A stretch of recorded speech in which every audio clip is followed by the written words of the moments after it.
Bienvenidos. Vamos a apagar los teléfonos, como siempre. Y ya que están apagados, nos saludamos unos a otros.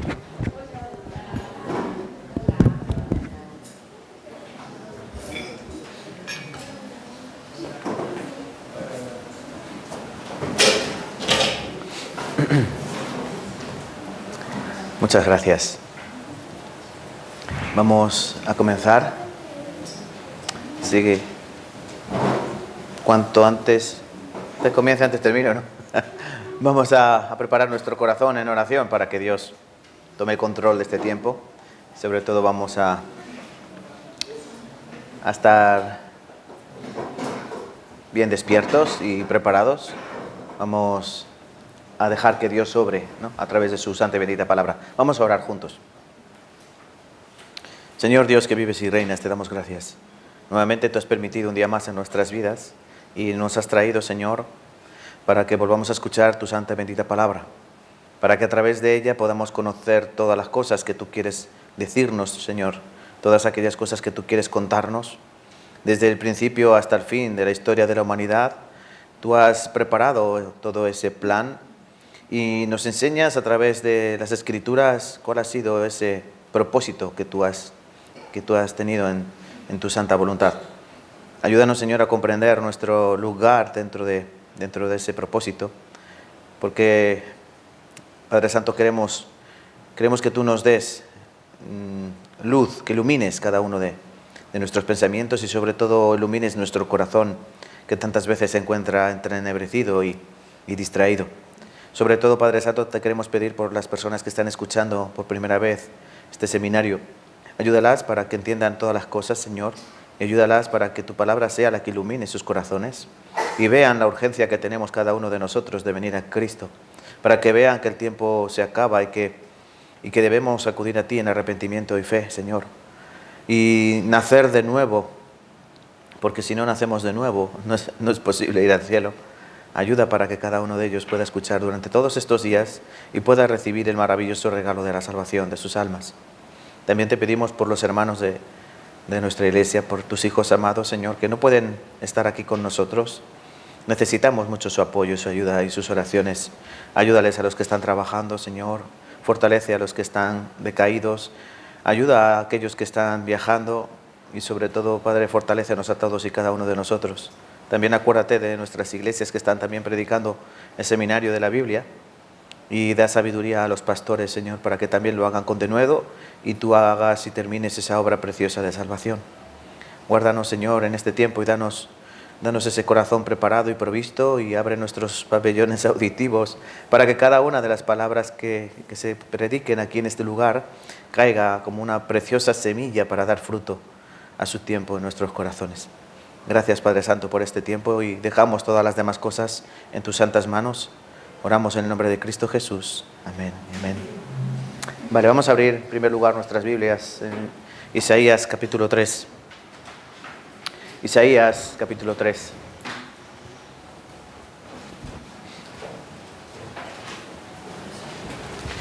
Isaías capítulo 3.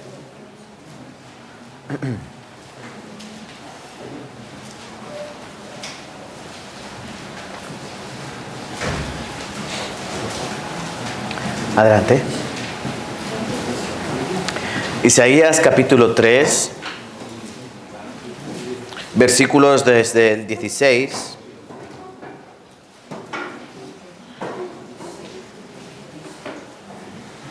del 16 al 26.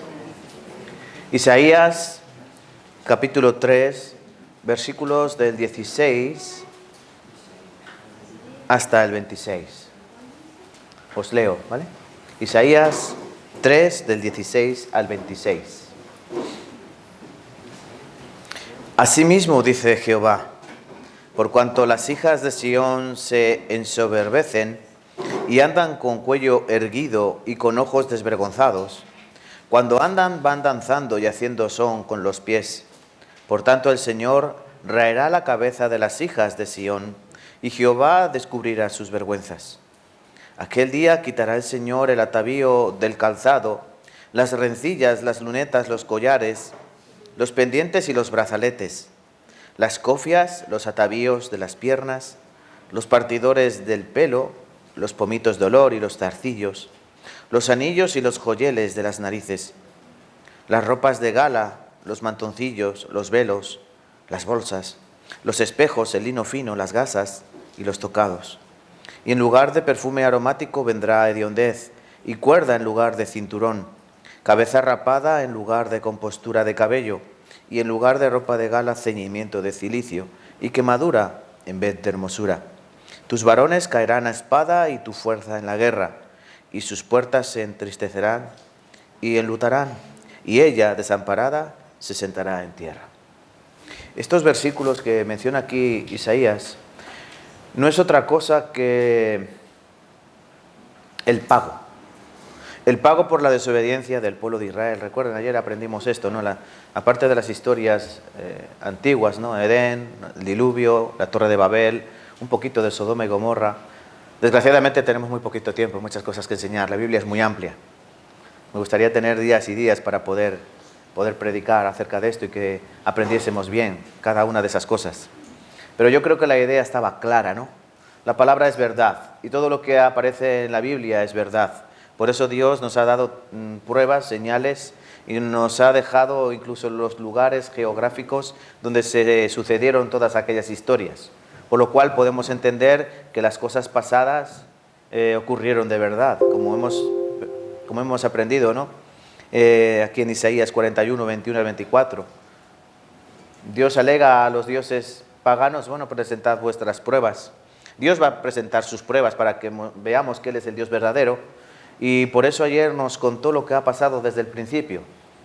Todas esas historias que cuenta la Biblia no son fábulas, no son leyendas humanas inventadas por hombres que se pusieron a pensar y a divagar. No, realmente es la palabra de Dios, que el propósito es iluminarnos el entendimiento y conocer más al Dios creador de todas las cosas. La última historia que aprendimos fue la elección del pueblo de Israel. Si se acuerdan, los 5 propósitos de la elección, se los voy a repetir para que se les quede, digamos, ahí guardado. Es importante entender eso, que el pueblo de Israel fue escogido, elegido por Dios.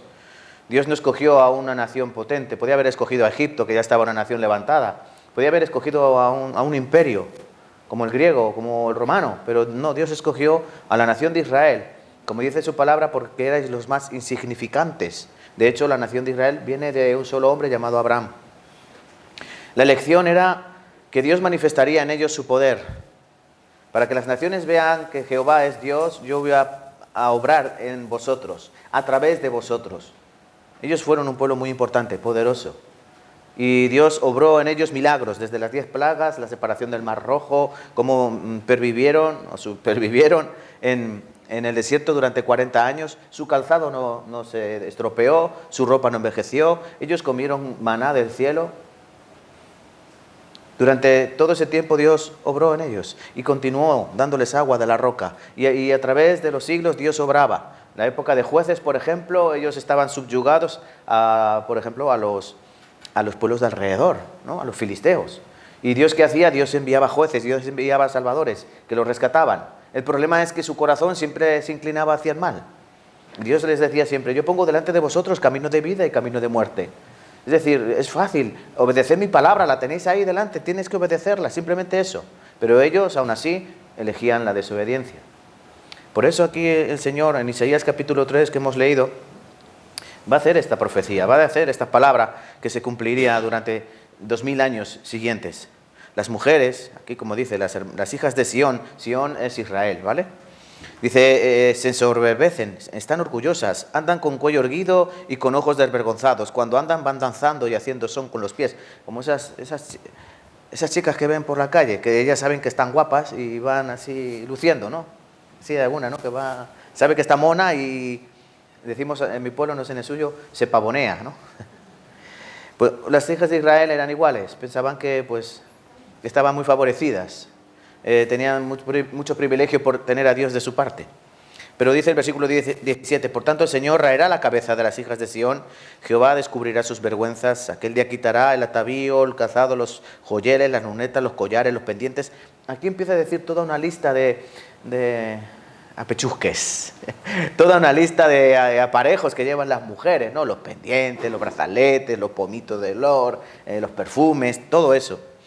Y el versículo 24, muy literal, dice, en lugar de perfumes aromáticos, es decir, en lugar de colonia, en lugar de perfume, va a venir olor a muerte, hediondez.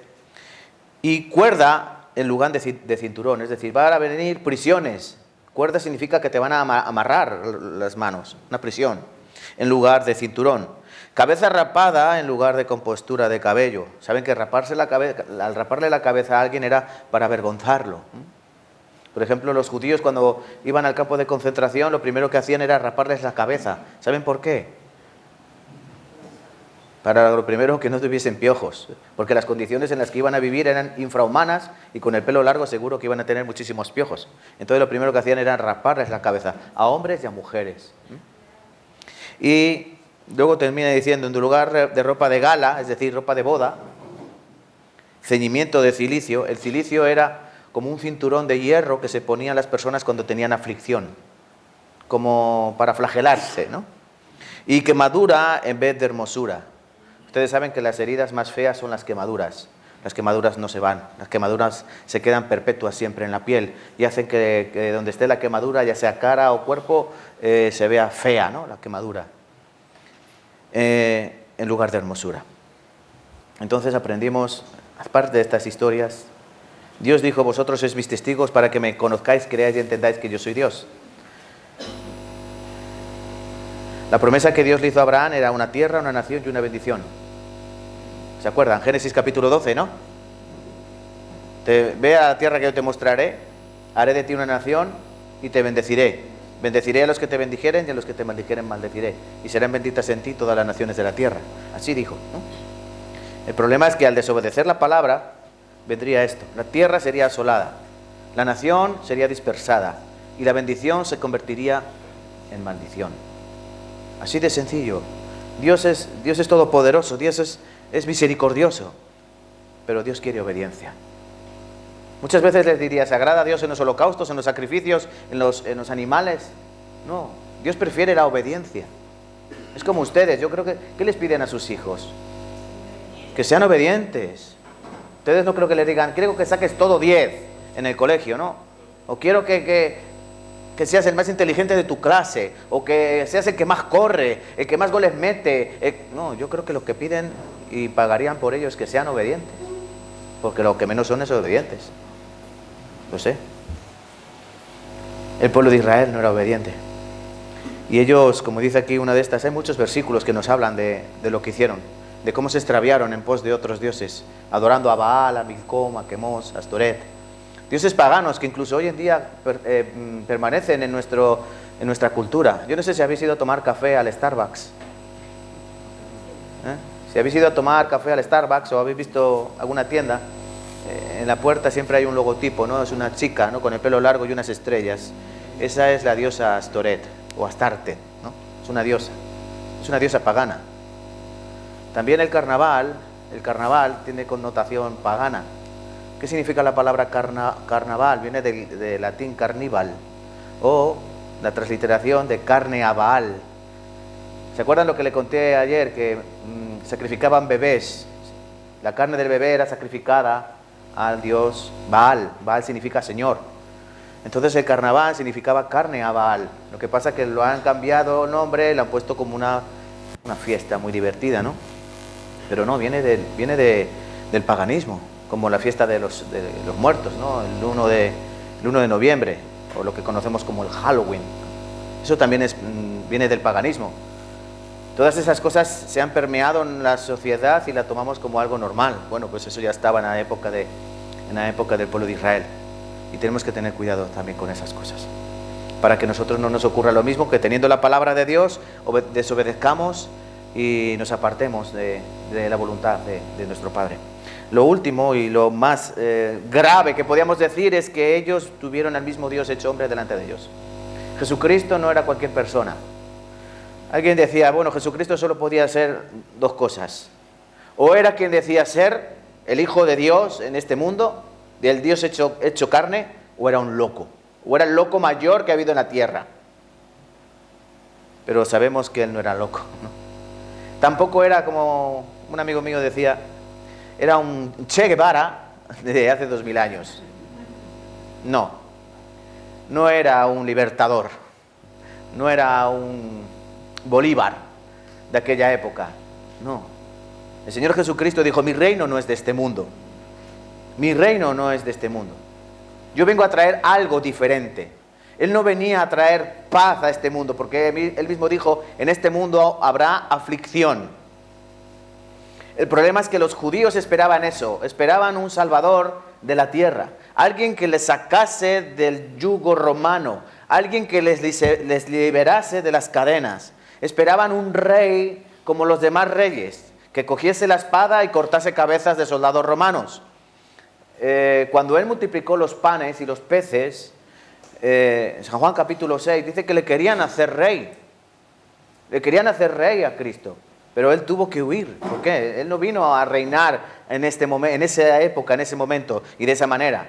Qué fácil, mejor ese rey, pan y pescado no nos va a faltar. El Señor Jesucristo les hizo entender que eso no es así, que no había que seguirle por lo que Él daba físico, sino por lo que Él trae sanidad espiritual. Por eso yo lo primero que quiero recordarles es: no vengan a este lugar para ver qué te puedes llevar de Dios.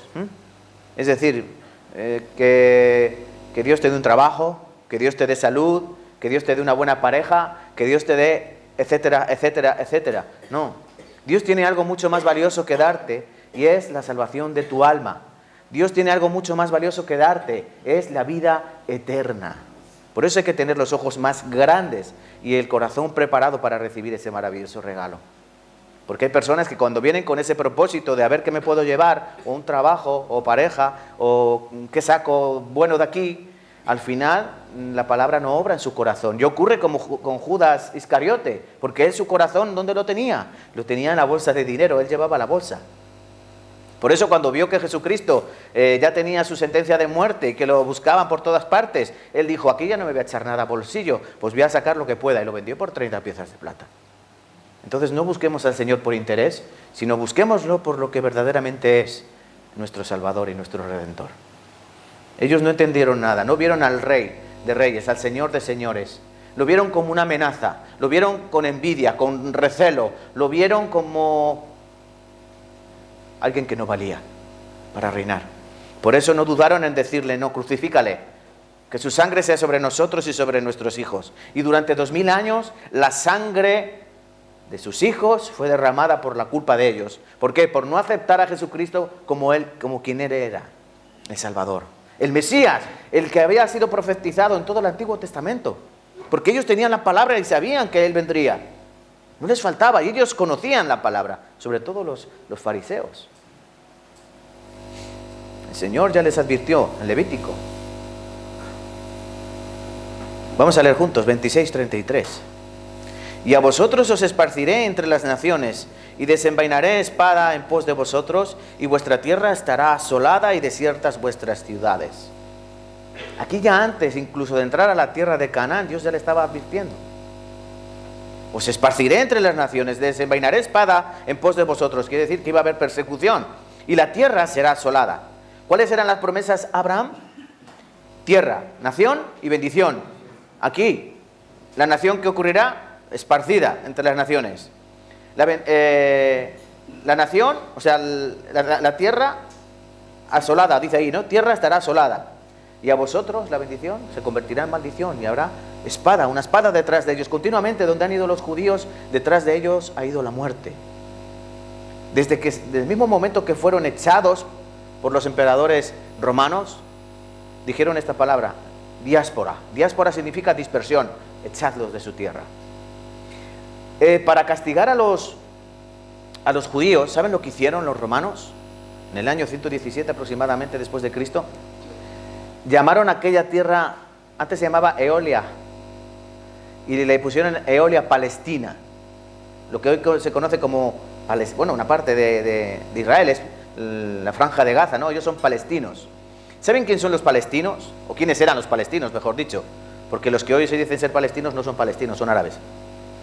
Los palestinos no eran otra cosa que los descendientes de los filisteos, los mayores enemigos del pueblo de Israel. Los romanos dijeron, vamos, para castigar a este pueblo rebelde, cabezón, porque era un pueblo cabezón, la Biblia dice un montón de veces que eran un pueblo de dura cerviz, de dura cabeza, le pusieron a su tierra el nombre de sus mayores enemigos, ¿entendéis?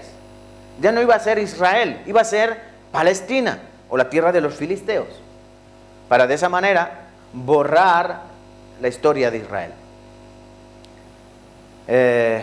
Después de esa dispersión, allá donde iban eran perseguidos y asesinados. Por ejemplo, durante la Edad Media hubo varias pestes. Una de ellas la peste bubónica. Peste bubónica se conoce porque salían unas ampollas negras en la piel que llamaban bubones. Las personas morían atragantadas con su propio vómito, morían entre terribles sufrimientos y eso se contagiaba entre las personas muy fácilmente. Millones y millones de personas murieron por la peste bubónica. Pero los judíos no morían. ¿Por qué? La gente moría por la falta de higiene, pero los judíos tienen tradición de que antes de comer se lavan las manos y después de comer se lavan las manos. Pero la gente pensaba, estos no mueren por la peste porque ellos han traído la peste. Entonces los mataron. Millones también de judíos murieron durante la Edad Media. Y allá donde iban eran perseguidos. Incluso hoy son despreciados por muchos pueblos. Y aprendíamos ayer, terminábamos, ¿no? Bueno, aquí miren lo que dice Deuteronomio 28, 62. Deuteronomio 28, si lo leen completamente, tiene una parte que son las bendiciones de Dios y otra parte las maldiciones de Dios. A la desobediencia, obviamente. Quedaréis pocos en número en lugar de haber sido como las estrellas del cielo en multitud, por cuanto no obedecisteis la voz de Jehová tu Dios. Por eso ellos fueron castigados. Y digamos que la finalidad, la máxima tragedia sería la Segunda Guerra Mundial, entre los años 1939 y 1945. 6 millones de judíos murieron. Hay un montón de vídeos terribles en YouTube. Demuestra todo lo que hacían. Hacían experimentos también con ellos, médicos. Tengo un vídeo donde narra esos experimentos. No sé si ustedes saben por qué los alemanes son tan avanzados en laboratorios de medicina, como por ejemplo las pastillas Bayer, ¿no? ¿Por qué? Porque durante la Segunda Guerra Mundial experimentaron con los judíos, por eso su ciencia, su medicina se desarrolló tanto. Qué mejor conejillo de indias que un humano, ¿no? Y los usaban así. Había veces que le abrían a una persona el cráneo, viva, a un judío vivo, le abrían el cráneo y tocaban diferentes zonas del cerebro a ver qué parte del cuerpo se movía o qué parte reaccionaba. También cuentan que había dos niños gemelos y los cosieron por la columna vertebral sin anestesia ni nada, de que los niños murieron a los pocos días. También ellos, como eran la raza aria o raza blanca, querían la supremacía y probaban a ver cómo se podía cambiar los ojos de color y inyectaban lejía en los ojos de algunas personas a ver si se volvían azules. También había una mujer de las que mandaban, ¿no?, de las médicas y soldado, que le gustaba hacerse lámparas con la piel de los judíos, le gustaba hacerse guantes con la piel de los judíos, incluso hacían jabón y libros, libretas. Eso está ahí, eso no lo podemos negar. Entonces, toda esa tragedia, ¿por qué fue? Bueno, fue por la desobediencia, literalmente. Desobedecer la palabra de Dios. Tienes la palabra de Dios, obedécela. Tendrás bendición, pero si desobedeces tendrás maldición. Isaías 48, versículo 3 al 5. Miren lo que dice Dios. Lo que pasó, ya antes lo dije. O sea, Dios ya había advertido, desde Deuteronomio, recuerden, estamos allá en el Pentateuco, los primeros libros de la Biblia, Dios ya les había advertido las consecuencias de su desobediencia, que tendrían gran sufrimiento y gran dolor. De mi boca salió y lo publiqué, lo hice pronto, fue realidad. Por cuanto conozco que eres duro y barra de hierro, tu cerviz y tu frente de bronce. Eso significa cuando una persona es cabezona, ¿no? ¿Han conocido personas así? Que por mucho que quieres que haga las cosas bien o que haga esto así, y las personas R que R y hacen lo que le da la gana. Eso se llama una persona de dura cerviz. O como aquí, frente de bronce. Un cabezón. Te lo dije ya hace tiempo. Antes que sucediera, te lo advertí. Para que no dijeras, mi ídolo lo hizo, mis imágenes de escultura y de fundición mandaron estas cosas. Ellos podrían pensar, mira, los dioses nos están castigando por esto, por aquello. No, Dios dice, yo esto ya os lo había advertido, para que sepáis que yo soy Dios y que yo ya os aconsejé. Pero no puedes excusarte. Ha sido una realidad, porque tú eres rebelde por naturaleza. De esta manera Dios les diría, por ejemplo, utilizando al profeta Oseas 3, versículo 4 y 5. Porque por muchos días estarán los hijos de Israel sin rey, sin príncipe, sin sacrificio, sin estatua, sin efod y sin terafines. Después volverán los hijos de Israel y buscarán a Jehová su Dios y a David su rey, y temerán a Jehová y a su bondad en el fin de los días. Hoy vamos a comenzar aquí. ¿Cuál es, digamos, podríamos decir, la principal señal de que no que el mundo se acaba, sino de que la historia de la humanidad va a cambiar y de que la segunda venida de Cristo está cerca? Esto, que los israelitas ya han vuelto a su tierra. Durante 2600 años, desde que Nabucodonosor destruyó el templo de Jerusalén, ellos perdieron totalmente su identidad nacional. Ellos fueron subyugados por babilonios, por persas, por medos, por griegos, por romanos. Y después, cuando fueron echados a todas las naciones, esa tierra de Israel, esa tierra de Jerusalén, pasó de mano en mano. Cristianos, musulmanes, otomanos, los turcos. Y por último, Reino Unido, Inglaterra. Pero aquí dice, después, versículo 5, volverán.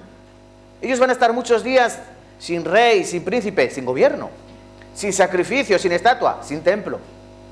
Pero ellos volverán y buscarán a Jehová su Dios y a David su rey. ¿Cuándo volverán? Digan conmigo ahí, ¿qué pone? Fin de los días. Por eso es bueno que apuntes los versículos para en casa revisarlos. ¿Cuándo volverán los judíos? En el fin de los días. Si preguntan hace 200 años, ¿cuándo volverán los judíos? Cuando sean los últimos días, el fin del mundo, el fin del tiempo. Año 1948, 14 de mayo. Israel se independizó. Volvió a ser nación. Ellos están volviendo desde entonces. ¿Qué época estamos viviendo? ¿Qué época estamos viviendo? El fin de los días. Ahora sí. Porque lo dice Dios, porque lo dice Jehová, el que nos hace comprender todas las cosas pasadas que son ciertas, y lo que está ocurriendo ahora en el presente también es cierto.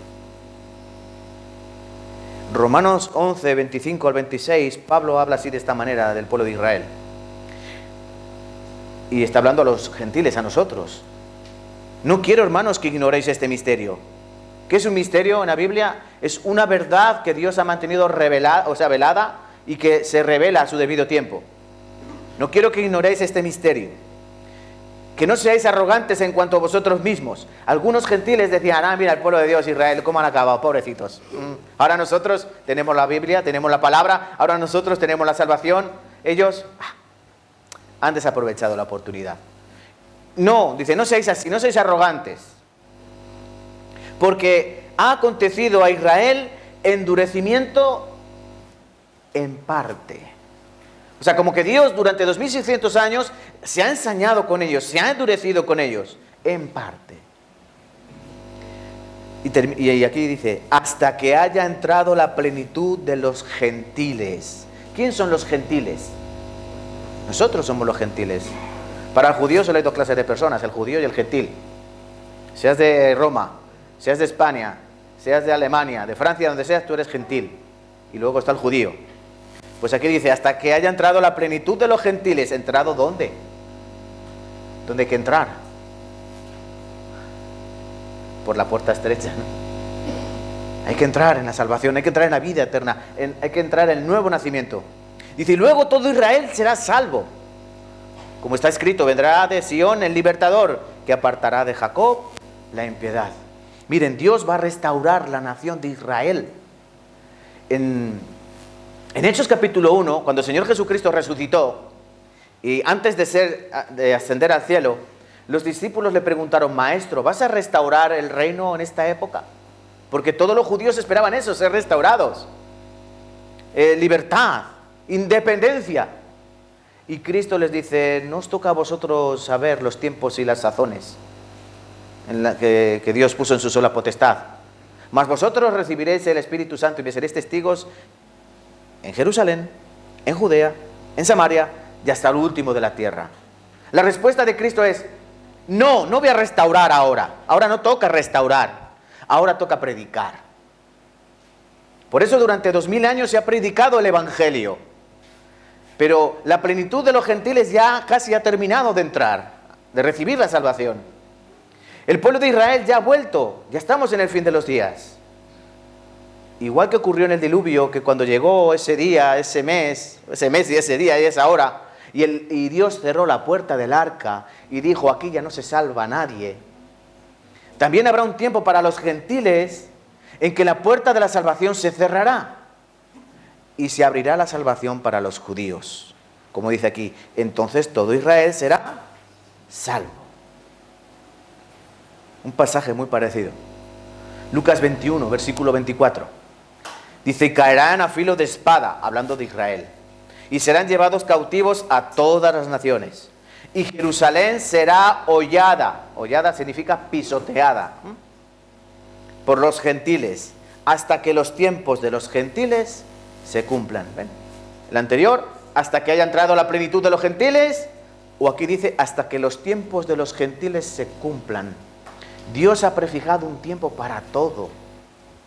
Dios ha prefijado un momento para cada cosa. Y ha fijado un momento para la salvación de los gentiles. Aproximadamente 2000 años. Cuando se cumpla esto, se termina de cumplir, ¿qué ocurrirá? Dios permitirá que el pueblo de Israel sea restaurado completamente. Si la tierra ha sido asolada, si la nación ha sido dispersada, y ellos han venido a ser maldición en lugar de bendición, Dios ahora va a restaurar la tierra, la nación, la bendición y sobre todo una cosa muy importante, su corazón. Porque ¿de qué sirve restaurar una cosa si no arreglas lo más importante, ¿no? ¿Han entendido, por favor? Miren, en esta vida, un médico te puede poner un buen tratamiento y sanarte de una enfermedad. Pero un médico no va a evitar que tú mueras. Simplemente puede alargar un poco lo que va a ocurrir. ¿Alguien de aquí no va a morir? Todos vamos a morir. El médico puede salvar la vida. Ah, me ha salvado la vida. Sí, de momento. Pero tú vas a morir. Tarde o temprano vamos a morir. Tenemos que entender eso.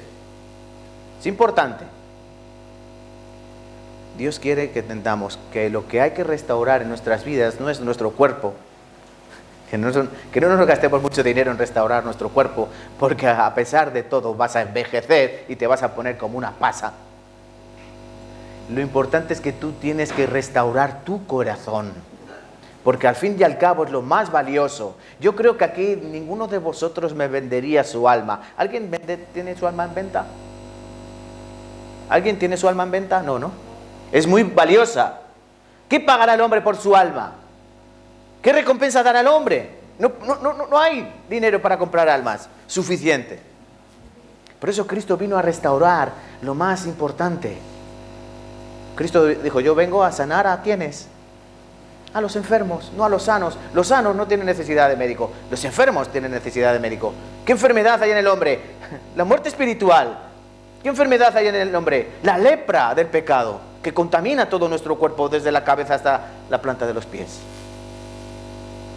Por eso Cristo tiene que venir a restaurar todas las cosas, sobre todo el corazón del pueblo de Israel, su alma, ganarla. Jeremías 5:18, dice así la palabra: no obstante, recuerden todos los pasajes anteriores, os esparciré entre las naciones, os perseguiré, habrá muerte, seréis maldición, así un montón de desgracias, ¿no? Pero aquí dice: no obstante, en aquellos días, dice Jehová, no os destruiré del todo. Algunos pensaban ya en la Segunda Guerra Mundial, bueno, los judíos ya dejaron de existir. Ahora sí que sí. Porque a lo largo de la historia siempre el propósito de Satanás ha sido extinguir a los judíos. El propósito, por ejemplo, cuando Asiria invadió el norte, que se llamaba Israel, ¿qué pretendía? hacer desaparecer el linaje de Cristo. Por eso 10 tribus se fulminaron, se difundieron, se dispersaron y se mezclaron. Solo quedaron la tribu de Judá y de Benjamín. Por ejemplo, en la época de Esther, ¿qué perseguían? ¿Qué perseguía Satanás? Asesinar a todos los judíos, hacerles desaparecer de la faz de la tierra. Pero sabemos que gracias a Esther ellos se salvaron. A Esther y algunos más, ¿no? ¿Qué perseguía Hitler? ¿Qué le importaba a Hitler los judíos? No fue sino una herramienta de Satanás para intentar exterminarlos. Pero no pudo. Porque sabe que la palabra de Dios se cumple. La palabra de Dios es fiel. Y no pasa ni una coma ni una tilde sin que se cumpla su palabra. Y aquí, Zacarías 8:13, dice: sucederá que como fuisteis maldición entre las naciones, oh casa de Judá, oh casa de Israel, así os salvaré y seréis bendición. No temáis, mas esfuércense vuestras manos. ¿Fuisteis maldición? Sí, por vuestra culpa, por vuestra desobediencia, pero volveréis a ser bendición. ¿Cuándo? Ahora. Y escúchenme, por favor, tienen que tener mente histórica. Estamos hablando de acontecimientos de hace más de 2000 años. Que durante 2000 años, que se dice pronto, el pueblo de Israel ha estado disperso por todo el mundo, por todas las naciones, pero nunca han perdido la identidad de pueblo. ¿Así? Les puedo explicar. Ustedes vienen de determinados países, ¿no? Venezuela, Perú, Chile, Colombia, República Dominicana, vienen de diferentes países, ¿no? ¿Ustedes han venido, les han echado de su país? No, ¿no? A ellos sí, a ellos los echaron, literalmente. Pero es que donde ellos iban eran perseguidos y asesinados y burlados, motivo de refrán, de chiste. Ustedes no, ¿no? A pesar de ello, han seguido conservando su corazón de nacionalidad. Nosotros somos hebreos, somos judíos de la tierra de Israel durante 2000 años. Yo sé que aquí algunos, sus hijos han nacido aquí. Ellos han venido, por ejemplo, de Ecuador o de Colombia, y sus hijos ya han nacido aquí. ¿Y sus hijos tienen identidad de colombianos o de ecuatorianos? Algunos no. Algunos dicen: no, yo ya soy español. ¿Vale? Tío, así. Y si no es la segunda generación, será la tercera.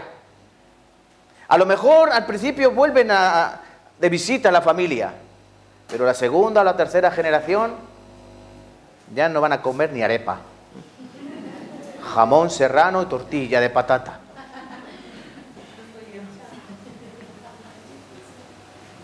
Sí, algunos, ¿no? Los mayores no, los mayores yo sé que todavía conservan su identidad, todavía conservan su amor a su tierra, a su patria, pero los hijos ya no tanto, y los nietos ya ni les cuento. Ellos no, durante 2000 años han seguido teniendo su identidad nacional. Siguen comiendo kosher. El kosher es parecido al kebab, es carne como deshilachada, carne no de cerdo, carne de ternera, carne de cordero, así, el kosher. Entonces quiero que veamos cómo Dios ha restaurado, o está restaurando en nuestra época, la nación de Israel. Porque es un milagro verdaderamente. Es un milagro. Miren, Jesucristo en Mateo capítulo 24, por ejemplo, o en Marcos 13, Lucas 21, habla de las señales acerca del fin de los tiempos. Pero la principal de las señales es la restauración de Israel. Habla de falsos profetas, habla de guerras y rumores de guerras, lo veremos, si el tiempo lo permite. Que el Evangelio será predicado en todo el mundo, habla de terremotos, de pestes y de hambre, de un cambio climático, habla del aumento de la maldad y el arrebatamiento de la iglesia, que también hay que explicar eso. Pero Dios va a restaurar en primer lugar la nación. Aquí este es un periódico del 14 de mayo de 1948. El Estado de Israel ha nacido. Eso significa en inglés, ¿no? State of Israel is born. Es decir, el Estado de Israel ha nacido. Durante 2000 años no había Estado de Israel. Pero de un día para otro hubo Estado de Israel. Hubo nación Israel. Isaías, 700 años antes de... 700 años antes de Cristo, hace 2700 años, dijo así. Isaías 66, 8, 9. ¿Quién oyó cosa semejante? ¿Quién vio tal cosa? ¿Concebirá la tierra en un día? ¿Nacerá una nación de una vez? Está preguntando. ¿Cuál sería la respuesta? ¿Nacerá una nación de una vez? No. ¿De golpe puede nacer una nación? ¿De un día para otro? No, es muy difícil. Por ejemplo, pregúntele a los catalanes. Ellos quieren ser nación, pero así llevan 300, 400 años. Están cerquita, ¿no?, de ser nación. Pregúntele a los pueblos. Bueno, ustedes saben la historia de su país. ¿Cuánto tiempo tardaron en ser independientes? Tuvo que haber guerras, no una, varias guerras de independencia, hasta que por fin se libraron de los invasores, ¿no?, de los españoles. Qué malos todos.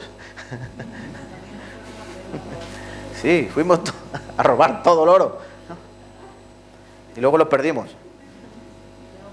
Mire, ¿nacerá una nación de una vez? Sí. ¿Cuál? No cualquier nación. No cualquier nación. La nación de Israel. Dice aquí la palabra, pues en cuanto Sión estuvo de parto, dio a luz a sus hijos. Yo que hago dar a luz, no haré nacer, dijo Jehová. Yo que hago engendrar, impediré el nacimiento, dice tu Dios. Esta es la nación de Israel. De un momento a otro ellos nacieron. Quiero que abráis vuestras Biblias en Jeremías. No, Ezequiel, vamos a Ezequiel. Ezequiel 36. Ezequiel 36.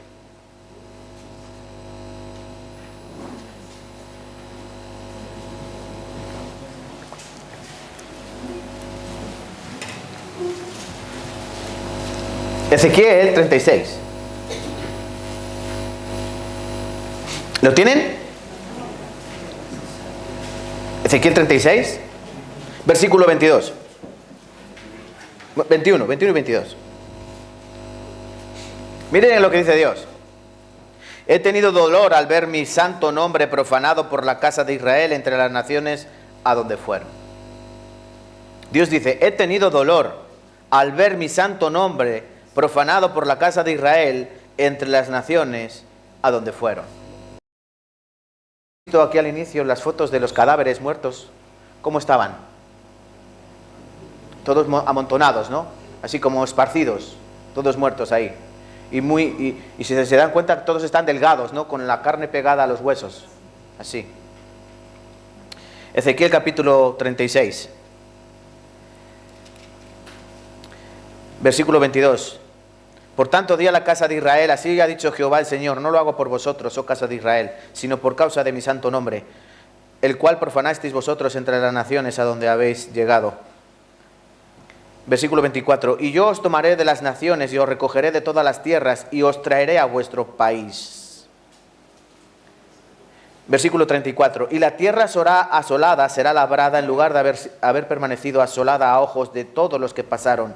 Y dirán, esta tierra que era asolada ha venido a ser como huerto de Edén. Y estas ciudades que eran desiertas y asoladas y arruinadas están fortificadas y habitadas. Versículo 28. Habitaréis en la tierra que di a vuestros padres, y vosotros me seréis por pueblo, y yo seré a vosotros por Dios.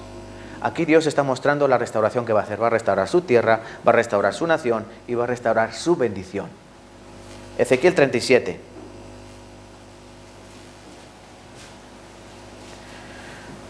Versículo 1 en adelante, os voy leyendo. La mano de Jehová vino sobre mí. Y me llevó en el espíritu de Jehová y me puso en medio de un valle que estaba lleno de huesos. Un valle, una llanura llena de huesos, de muertos. Y me hizo pasar cerca de ellos por todo en derredor.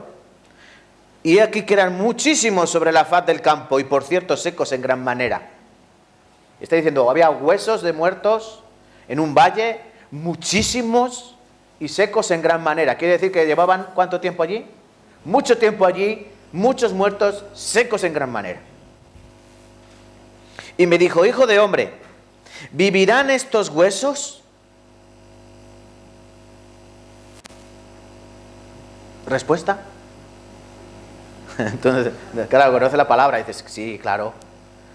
Pero tú imagínate que ves un valle lleno de muertos secos en gran manera y alguien te dice, ¿les podemos dar vida? ¿Tú qué dices? Ni con un desfibrilador de eso, ¿no? La respuesta de Ezequiel. Y dije, Señor Jehová, tú lo sabes. Versículo 11, me dijo luego, hijo de hombre, todos estos huesos son la casa de Israel. He aquí, ellos dicen, nuestros huesos se secaron, pereció nuestra esperanza y somos del todo destruidos. Por tanto, versículo 12, profetiza y diles así, y ha dicho Jehová el Señor, he aquí yo abro vuestros sepulcros, pueblo mío, y os haré subir de vuestras sepulturas, y os traeré a la tierra de Israel. Sabréis que yo soy Jehová, cuando abra vuestros sepulcros, os saque de vuestras sepulturas, pueblo mío, y pondré mi espíritu en vosotros, y viviréis, y os haré reposar sobre vuestra tierra, y sabréis que yo Jehová hablé, y lo hice, dice el Señor. ¡Wow! ¡Qué profecía más hermosa! Hueso, o sea, valle lleno de huesos de muertos, así como este. Esos quien son la nación de Israel, pueden vivir, tú lo sabes, yo no lo sé. Dice, profetízales, háblales. He aquí yo hago entrar en vosotros vida, levantaos, así, ¿no?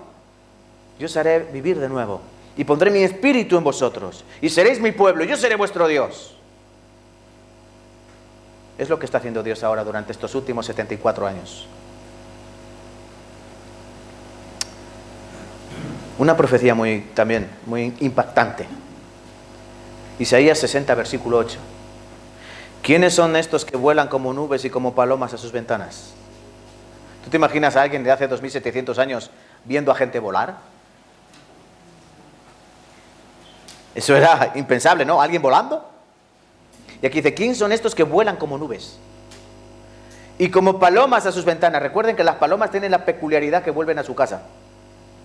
En el arca, cuando el arca, cuando ya dejó de llover en el diluvio, primero Noé envió un cuervo. ¿Y qué pasó con el cuervo? Se quedó comiendo carroña. Estaba todo lleno de muertos. El cuervo que come carroña se quedó comiendo carroña, flotando por ahí, o sea, flotando en los cadáveres y comiendo esa carroña. Pero Noé después envió una paloma y la paloma volvió a su ventana, en el piquito con una rama de olivo. Las palomas vuelven a sus ventanas, vuelven a su casa. El pueblo de Israel vuelve a su casa, vuelve a su ventana. ¿Cómo? Volando. ¿Por qué no van en coche? Bueno, recuerden que alrededor de ellos pues tienen Arabia Saudita, tienen a Egipto, tienen Líbano, tienen Irak, Irán, tienen países todos ellos musulmanes. Irán quiere borrar del mapa literalmente Israel. El Líbano igual, Siria tal igual, así todos. No tiene alrededor ningún vecino agradable. Ellos vuelven, ¿cómo? Volando como palomas.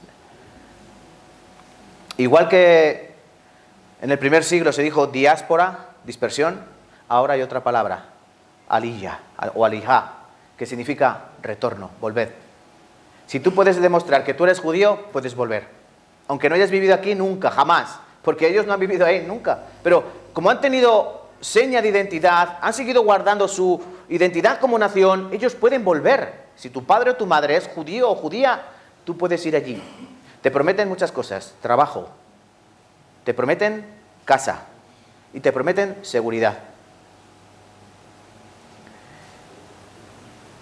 Cuando entraron estos de Hamas el 7 de octubre, dice que atacaron una cosa llamada kibbutz. ¿Han escuchado las noticias cuando decían que entraron en los kibbutz? ¿Qué son los kibbutz? Son como urbanizaciones judías. A ver si me explico bien. Israel la verdad es que hace lo que le da la gana. Y coge tierras de Palestina y ¿qué dice? Bueno, lo allana, lo primero lo allana. Y si hay alguna chabola o lo que sea, lo quita del mapa. Levanta casas, chalés, adosados. Y luego hace parcelas para que cada casa tenga su propia parcelita para que cultiven. Entonces los kibbutz son casas con huerto propio, para el mantenimiento de la familia y de toda esa urbanización. Entonces por eso entraron los de Hamas ahí, el primer sitio que fueron. Estaba justo en la frontera, pegaditos, incluso algunos dentro de la misma franja de Gaza. Y aprovecharon su indefensión, estaban indefensos. Ellos van allí a vivir y a tener una vida mejor. Pero el problema es el problema, que tienes de vecino a tus enemigos más aférrimos. Pero ellos vuelven cada día a miles, a miles, a miles. No tienen miedo, saben que Israel ahora es una gran nación, es un país poderoso. ¿O no creen así? Miren, Si pensamos en esto, que Israel en el año 1948 eran 2 millones de habitantes. Escuchen, 2 millones de habitantes. Madrid tiene 3 millones de habitantes. Y por todo el mundo dispersos, otros 6 millones de habitantes. Pero por todo el mundo, en Rusia, en Sudamérica, en Estados Unidos sobre todo, incluso en África. Pero dispersados. Pero ellos comenzaron a volver. Y comenzaron a trabajar. Y comenzaron a que esa tierra que era desierto, asolada, empezó a dar fruto. Y no solo eso, sino que estudian, tienen desaladoras. El agua como no hay agua potable, no hay mucha, ¿qué hacen? Tienen desaladoras y utilizan el agua del mar para hacer agua potable. De esa manera ellos tienen riqueza. Ellos son un país pequeño, pero que no importa prácticamente. Ellos exportan fruta y verdura y muchas cosas, siendo un país que es prácticamente el 70% desértico. ¿Eso cómo puede ser? Eso es la bendición de la que habla la Biblia. Esa es la bendición de Dios. Por eso ellos vuelven, porque saben que allí hay riqueza. España, estábamos hablando, ¿no?, de todo el oro que nos llevamos, ¿no?, los españoles. De México, de Perú, sí, de Perú, y de Ecuador, y de Venezuela, y de todos los sitios nos trajimos un montón de oro. ¿Y dónde está el oro? ¿España es un país rico? No, es un país rico. No entramos ni entre los 8 primeros. Francia sí, tiene sus bombas nucleares. Un país que es rico tiene bomba nuclear. En eso se demuestra la grandeza de un país. Se dice, tantas bombas nucleares tienes, tanto vales. China tiene bombas nucleares, Estados Unidos tiene bombas nucleares, Francia tiene bombas nucleares, Rusia tiene bombas nucleares. ¿España cuántas tiene? Estas. 0. ¿Saben cuántas bombas nucleares tiene Israel? No se sabe, no lo dicen. Pero más de 200 cabezas nucleares. Un país que su tamaño es, como algunas veces he dicho, un poco más grande que la provincia de Cuenca. Escuchen, un país que es un poco más grande que la provincia de Cuenca, con ahora mismo tendrán alrededor de entre 7 y 8 millones de habitantes. España son casi 50 millones de habitantes. Y no solo tienen bombas nucleares, tienen un ejército avanzado, tienen un montón de riqueza. Ellos han vuelto. Aquí la palabra dice que Isaías también dice que lo recogería. Isaías 11. Juntará a los desterrados de Israel y los esparcidos de Judá de los 4 confines de la tierra. Ellos fueron dispersados por todos los lugares de la tierra y Dios los está volviendo a traer a su hogar. Juntamente con eso, la tierra es fértil. Israel se presentó el último grito de tecnología de riego. Frutas sabrosas y oasis en medio del desierto. Y hemos leído Ezequiel 36, 35. La tierra que era asolada ha venido a ser como huerto de Edén. Ciudades que eran desiertas y asoladas y arruinadas están fortificadas y habitadas. Y también dice así la palabra. Isaías 65. Entonces verás y resplandecerás, se maravillará y ensanchará tu corazón, porque haya vuelto a ti la multitud del mar y las riquezas de las naciones hayan venido a ti. ¿Por qué dice esta palabra? Si tú piensas en la economía israelita, ¿cómo funciona? ¿Saben cómo funciona? Con todo el dinero que viene de fuera. ¿De dónde viene? Estados Unidos. ¿Saben que Estados Unidos es muy amigo de Israel? ¿Por qué? De Estados Unidos a Israel hay una distancia como de 15.000 kilómetros. No lo sé. Pero ¿por qué le importa a Estados Unidos Israel, que está en la otra punta? Cuando a los mexicanos, que los tiene como vecinos, les levanta un muro y dice, ¿a qué no pasáis?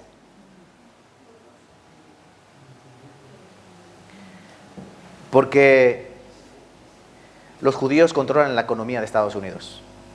Si tú has escuchado hablar de la familia Rockefeller, de la familia Rothschild, esas son familias de, bueno, el Fondo Monetario Internacional, todas esas fundaciones, voy a decir, todos esos organismos están controlados por judíos. Un montón de compañías de medios de comunicación están controlados por los judíos. Y sobre todo empresas multinacionales como Coca-Cola, como Nestlé, las más importantes que se te pueden venir a la cabeza, también están controladas por los judíos. Por eso ellos tienen tanto control y tanto poder.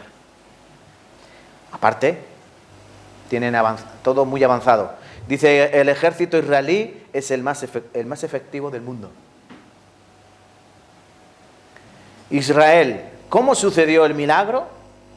¿Cómo un pueblo que estaba prácticamente desaparecido en poco más de 70 años son un país poderoso e importante? Ustedes piensen lo que Israel está haciendo hoy. Bombardear Gaza, matar niños, mujeres, miles y miles de personas, y que nadie hace nada.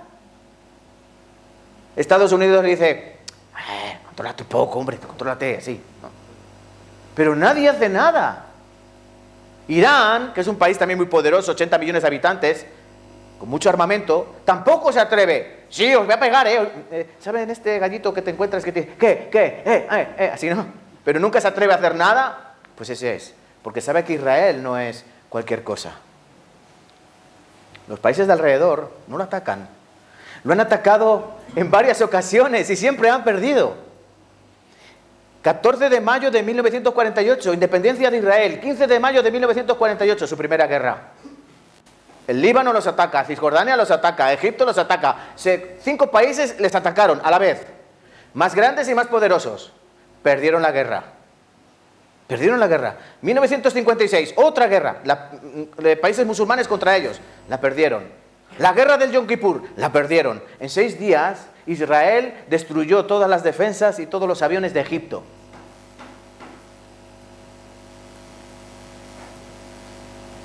Cada guerra, Israel iba conquistando más terreno. Llegó un momento en el año 1967, en esa guerra última, las Naciones Unidas, Estados Unidos, todo el mundo le dijeron, parad, porque se iban a meter dentro de Egipto, iban a invadir Egipto. Y le dijeron, no, ya está bien. Y ya empezaron a poner fronteras, por el norte en los altos del Golán, por abajo en la península del Sinaí, porque ellos ya iban a invadir todo. Son un país muy poderoso. Pero ¿saben por qué es poderoso? No porque sean buenos. Dios está devolviendo la bendición para que veamos que Él es el pueblo de Dios y que Dios va a restaurar. Ahora ha restaurado la nación, ha restaurado el pueblo, está restaurando la tierra y la bendición. Por último, restaurará su corazón, como hemos dicho. Aquí muchas veces Ezequiel, Zacarías, Joel, Jeremías, dice que pondrá el corazón de carne en lugar del corazón de piedra, que derramará su espíritu, derramaré mi espíritu, daré un corazón para que conozcan que yo soy Jehová. Porque ellos todavía no aceptan a Cristo como su Salvador y su Redentor. Ellos odian al Señor Jesucristo. Pero llegará un momento, durante los 7 años de tribulación que vamos a aprender ahora, que la nación de Israel comenzarán a recibir a Cristo como su Salvador y su Redentor. Gracias a 144.000 que aparecen en el libro de Apocalipsis, 144.000 evangelistas, cristianos que predicarán, cristianos judíos que predicarán el Evangelio, y en gran tribulación, en gran sufrimiento, ellos aceptarán. Y Dios restaurará su corazón. Dios no puede restaurar el corazón de los judíos si tú no aceptas a su Hijo como tu Salvador. Y esa es la obra que hará el Señor. Cristo dijo una parábola en Mateo 24, para que sepamos cuándo es ese tiempo. Y dijo así el Señor Jesucristo: de la higuera aprended la parábola. ¿Saben qué planta es la higuera, no? La higuera es una representación simbólica de Israel.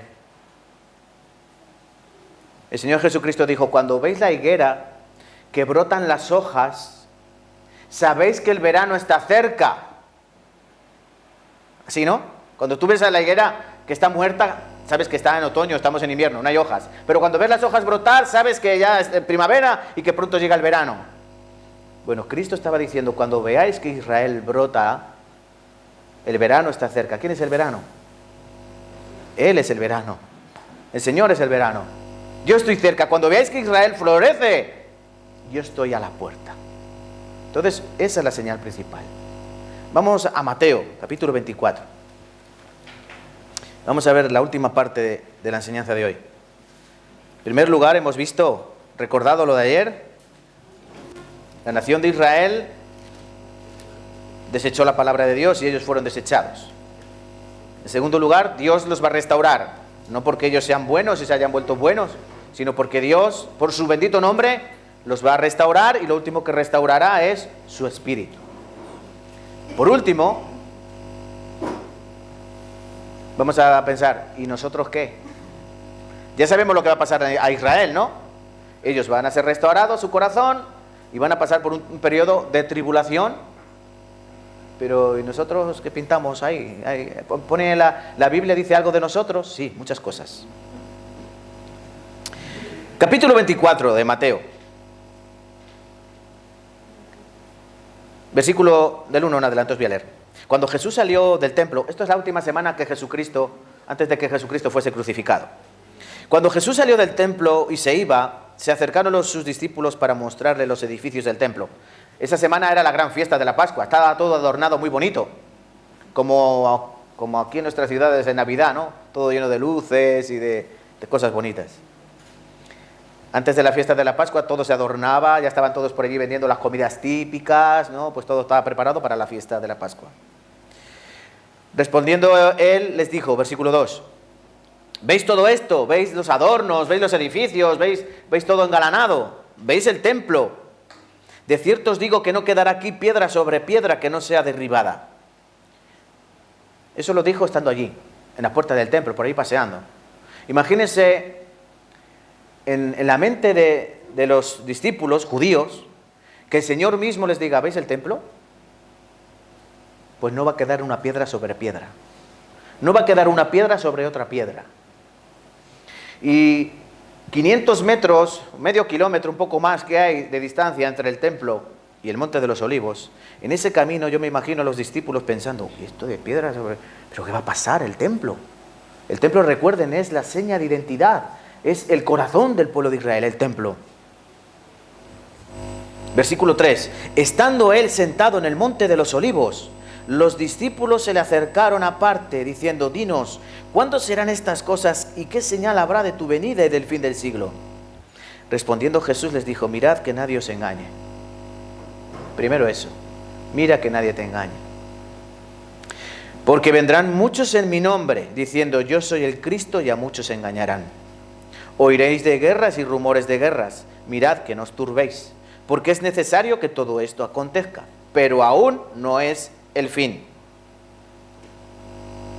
Años 70, General Tito rodea en marzo la ciudad de Jerusalén. Habrían pensado los discípulos, ya es el fin, ya es el fin. No, no es el fin. Porque se levantará nación contra nación, reino contra reino, y habrá pestes, hambres y terremotos en diferentes lugares. Y todo esto será principio de dolores. Entonces os entregarán a tribulación y os matarán. Seréis aborrecidos de todas las gentes por causa de mi nombre. Muchos tropezarán entonces y se entregarán unos a otros, y unos a otros se aborrecerán. Muchos falsos profetas se levantarán y engañarán a muchos. Y por haberse multiplicado la maldad, el amor de muchos se enfriará. Mas el que persevere hasta el fin, éste será salvo. Y será predicado este evangelio del reino en todo el mundo para testimonio a todas las naciones. Y entonces vendrá el fin. Por tanto, cuando veáis en el lugar santo es, el templo tenía dos partes, lugar santo y lugar santísimo. Por tanto, cuando veáis en el lugar santo la abominación desoladora de la que habló el profeta Daniel, el que lee entienda, entonces los que estén en Judea huyan a los montes. El que esté en la azotea no descienda para tomar algo de su casa, y el que esté en el campo no vuelva atrás para tomar su capa. Mas ay de las que estén encintas y de las que críen en aquellos días. Orad pues por vuestra huida, no sea en invierno ni en día de reposo, porque habrá entonces gran tribulación, cual no la ha habido desde el principio del mundo hasta ahora, ni la habrá. Hasta ahí.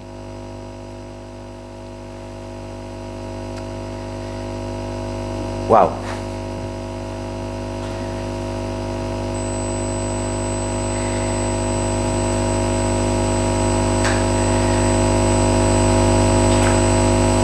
Si nosotros nos preguntamos en qué tiempo vivimos, que Israel ya ha vuelto a su tierra, que ha sido restaurado, que Jesucristo dijo que cuando Él volviera, estaría Israel ahí, existiría Israel como nación. Nosotros vamos a analizar cada una de esas señales, porque el Señor Jesucristo dijo, el día y la hora nadie la sabe. El Señor Jesucristo dijo, no os voy a decir que el día ni la hora, pero sí os voy a decir pistas. ¿Entienden? No os voy a decir el día, pero os voy a decir las pistas, las pruebas, las señales que ocurrirán antes de mi venida. Esas pruebas, esas señales son así: falsos cristos y falsos profetas, guerras y rumores de guerras, hambres, pestes, peste significa enfermedades, terremotos, persecución. El amor se enfriará porque la maldad se multiplica, el amor se divide. Hay más maldad, hay menos amor. Y el evangelio llega a todo el mundo. Esas son las señales. Falsos cristos, falsos profetas, guerra, rumor de guerra, hambre, peste, terremoto, persecución. El amor se enfriará y el evangelio llega a todo el mundo. Y yo me atrevería a añadir aquí 2 señales. A veces no las añado, hoy quiero añadirlas. En Daniel, capítulo 12, dice que en los posteriores tiempos muchos correrán de acá para allá y la ciencia se aumentará. Eso es otra clara señal. Muchos correrán de acá para allá. ¿Qué significa eso? Pues mucha gente corre de acá para allá, ¿no? Ahora coges un avión, en 8 horas estás en la otra punta del mundo. Mucha gente se mueve para acá, un país, a otro. Muchos correrán de acá para allá, de acá para allá. Y la ciencia se aumentará. Si ustedes piensan hace 2000 años, ¿saben cómo viajaban? En burro, hace 2000 años. ¿Y hace 1800 años? En burro. ¿Y hace 1500 años? En burro. ¿Y hace 1000 años? En burro. ¿Y hace 500? En burro. ¿Y hace 200? En burro. Es ahora, ¿no? En los últimos 100 años, la ciencia ha aumentado exponencialmente. Ahora ya no viajamos en burro, ¿no? Ahora somos burros viajando. Somos burros viajando para todos los lados. Señor Jesucristo quiere que nos preparemos. Aquí hay 2 etapas, 2 tiempos. En primer lugar, el Señor Jesucristo, porque hay 2 preguntas de los discípulos. Señor, versículo 3, ¿cuándo serán estas cosas? ¿Qué cosas? Que no quede piedra sobre piedra del templo. ¿Entienden? Escúchenme. Primera pregunta, ¿cuándo será esto? ¿Cuándo serán estas cosas que no quede piedra sobre piedra? Primera pregunta. ¿Qué señal habrá de tu venida? Segunda pregunta. Son 2 preguntas y Jesucristo va a hablar de 2 tiempos, de 2 momentos en la historia. Primero, ¿cuándo serán estas cosas, Señor? Pues mira, ¿cuándo no va a quedar piedra sobre piedra? Pues ocurrirá esto. Vendrán muchos en mi nombre. Después de la muerte de Cristo fueron muchos los que dijeron, soy Cristo, sí. Igual que ahora también hay muchos falsos cristos. Hubo guerras y rumores de guerras. Claro que sí. Los romanos una y otra vez estaban asediando, os vamos a destruir. Años 70 después de Cristo, destrucción total. Hubo terremotos y hambres y pestes. Ayer aprendíamos, ¿no?, de María Moctezuma, esa mujer que mató a su bebé y se comió la mitad y dejó la otra mitad pues para los rebeldes judíos. Les dio asco y se los terminó de comer la buena mujer. Y el Señor Jesucristo continúa diciendo, versículo 6, pero aún no es el fin. Ven aquí, aún no es el fin. No, ahí no voy a venir yo, todavía no. Dice, porque se levantará nación contra nación, reino contra reino, habrá pestes, hambres, terremotos en diferentes lugares. Todo esto será principio de dolores. Os entregarán a tribulación y os matarán. ¿Eso cuándo ocurrió? En los siglos posteriores. ¿Cuántos miles y miles de cristianos y de judíos cristianizados murieron en los circos romanos, ¿no? Los que los echaban a los leones eran despedazados, los crucificaban y les prendían fuego, o como a Pedro que lo crucificaron boca abajo. Así, de esta manera. Fue hasta el año 329 que ya dejaron de matar cristianos, aparentemente, porque después llegó una cosa llamada la Inquisición Española, en el año 1500 en adelante, y les dio por matar cristianos, por quemarlos en la hoguera, porque precisamente llevaban la palabra de Dios y parece que a algunos no les sentaba nada bien la palabra de Dios. No vamos a entrar en eso. Pero dice así, esos son principios de dolores. Versículo 8, y todo esto será principios de dolores. Os entregarán a tribulación y os matarán. Seréis aborrecidos por las gentes por causa de mi nombre. Muchos tropezarán entonces y os entregarán unos a otros y unos a otros aborrecerán. Y muchos falsos profetas se entregarán y engañarán a muchos. Y ahora dice, y por haberse multiplicado la maldad, el amor de muchos se enfriará. Y el que persevere hasta el fin, este será salvo. Y ahora entra en nuestra época, dice, y será predicado este evangelio del reino en todo el mundo para testimonio a todas las naciones, y entonces vendrá el fin. Esta es la clave. Después de la caída de Roma, ¿no? Año 400 y pico, el mundo entró en lo que se conoció como la Edad Media, ¿no? La Edad Media. Casi 1000 años de oscuridad. La Biblia estaba... ¿dónde estaba la Biblia? ¿Dónde estaba la palabra de Dios? Encerrada en monasterios. A los campesinos prohibido. Tú no puedes leer la Biblia. Bueno, no sabían ni leer los pobres. Durante 1000 años la Biblia quedó encerrada. Después la Biblia emergió nuevamente. Martín Lutero, ¿se acuerdan? Un monje que empezó a estudiar. Bueno, y no solo él, otros con él. Aunque parece que le ponemos las medallas a Martín Lutero, pero hubo otros cuantos. Algunos españoles. Y algunos de Cuenca, como los hermanos Valdés. Eso no lo conocía yo, pero hubo 2 hermanos, uno de ellos Juan Valdés, que era un monje, y él recibió la salvación. Y él tuvo que huir de España. Pero siguió predicando el Evangelio y escribiendo el Nuevo Testamento al castellano. Bueno, aquí dice que el Evangelio sería predicado a todo el mundo. Hasta el año 1500 el Evangelio no había llegado a prácticamente a ningún sitio. Después, con Martín Lutero, se empezó a expandir por Europa. Alemania, Suiza, Inglaterra. El descubrimiento de América abrió puertas. ¿Por qué? Porque algunos como John Wesley llevaron el Evangelio al nuevo continente. Y se empezó a expandir. Pero claro, los católicos romanos que habían llevado a España, ¿qué hicieron? Como una barrera. En el sur, católicos romanos. En un lado la Biblia y en otro lado la espada. O crees o crees. O crees en Dios o te mando con Él. Así, ¿no? Y en el norte estaba el protestantismo, o evangélicos, ¿no? Pero se había quedado ahí. Todavía tenía que llegar a África. Y todavía tenía que llegar a Australia. Bueno, en nuestra época el Evangelio ha llegado a todo el mundo.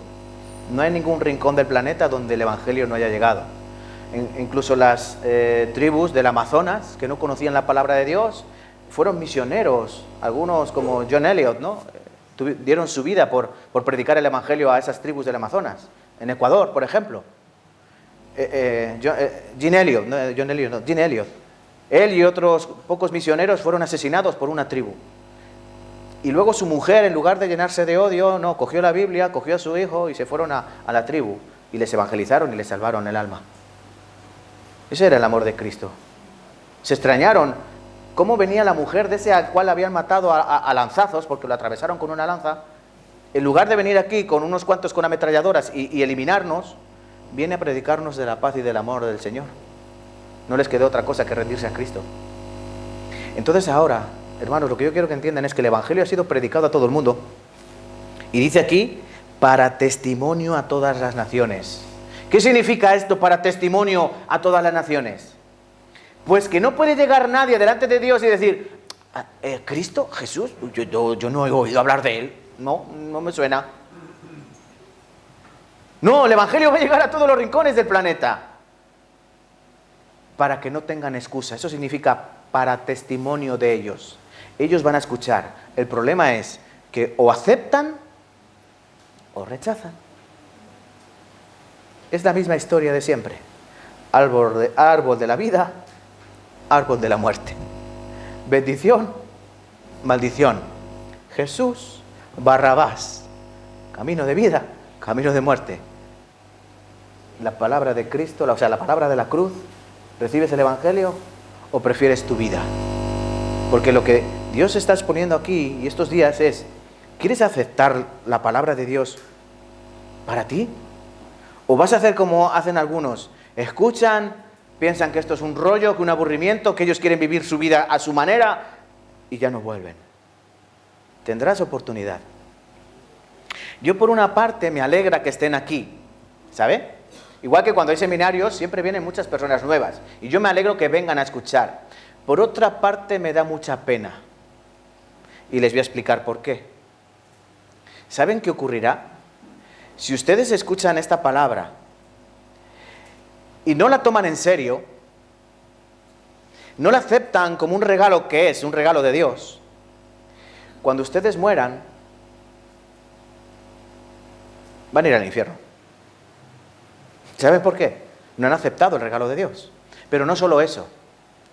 No solo eso. Escúchenme, por favor. Van a tener mayor castigo en el infierno. No lo digo yo, lo dice la Biblia.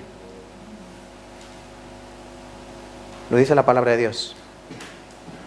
¿Cuánto mayor castigo pensáis que tendrá aquel que pisoteare o tuviere por inmunda la sangre del pacto? Es decir, aquel que tiene la sangre de Cristo como si fuese sangre de cerdo, porque eso significa que tenga por inmunda la sangre. Si tú no aceptas la muerte de Cristo como tu muerte sustitutiva, si tú no aceptas el regalo de Dios, estás como desechando, estás pisoteando la sangre de Cristo. Por eso dice la palabra que ellos tendrán mayor castigo en el infierno. Aquella persona que ha escuchado de Cristo así un poquito por encima y dice, ay no, yo es que soy ateo, soy agnóstico, tal. Bueno, él irá al infierno y tendrá su castigo. Pero aquellos que han escuchado el Evangelio y no lo han querido recibir, ellos tendrán mayor castigo. Por eso, por favor, escuchen bien. Dios no les va a desechar si vienen a Él. Cristo dijo, yo no echo a nadie, que el que viene a mí es bienvenido. Por eso digo, muy importante, hay que preparar tu corazón. Esto pasará pronto, todas estas señales pasarán muy pronto. Todo lo estamos viviendo en nuestra época. Los falsos cristos y los falsos maestros desde el comienzo. Tanto Juan, Santiago, los discípulos, todos avisaron, no solo Cristo, de que vendrían falsos maestros, falsos profetas, que engañarían a mucha gente. Muchos serán engañados, dice aquí Mateo 24.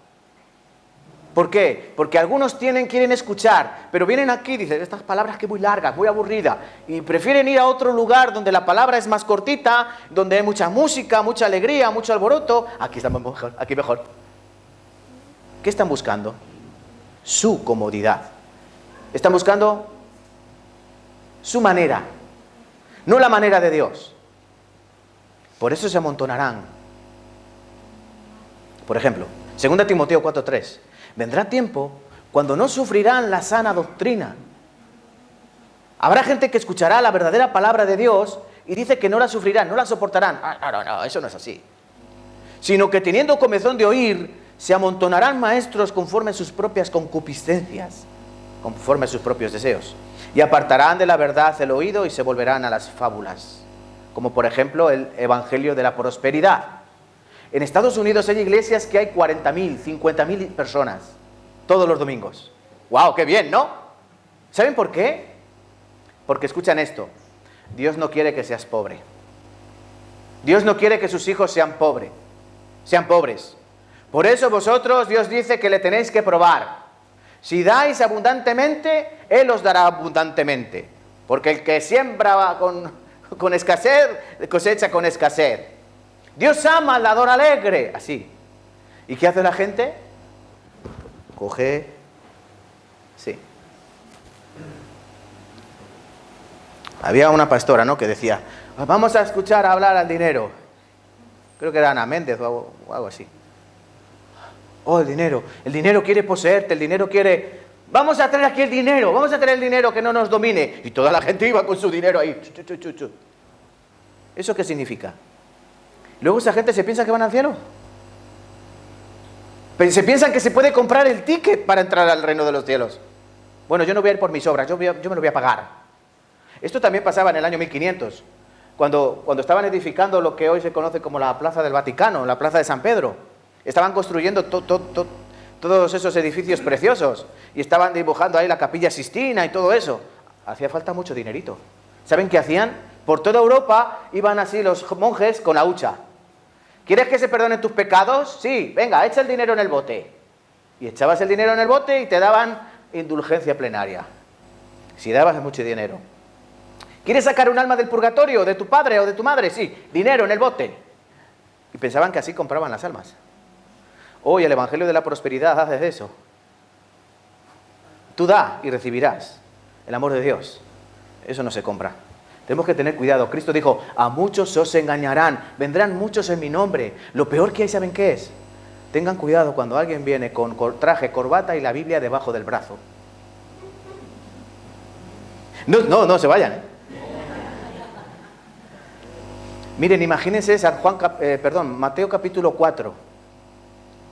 Cuando Jesús fue tentado por Satanás, si leen ese pasaje, ¿cómo lo tentó?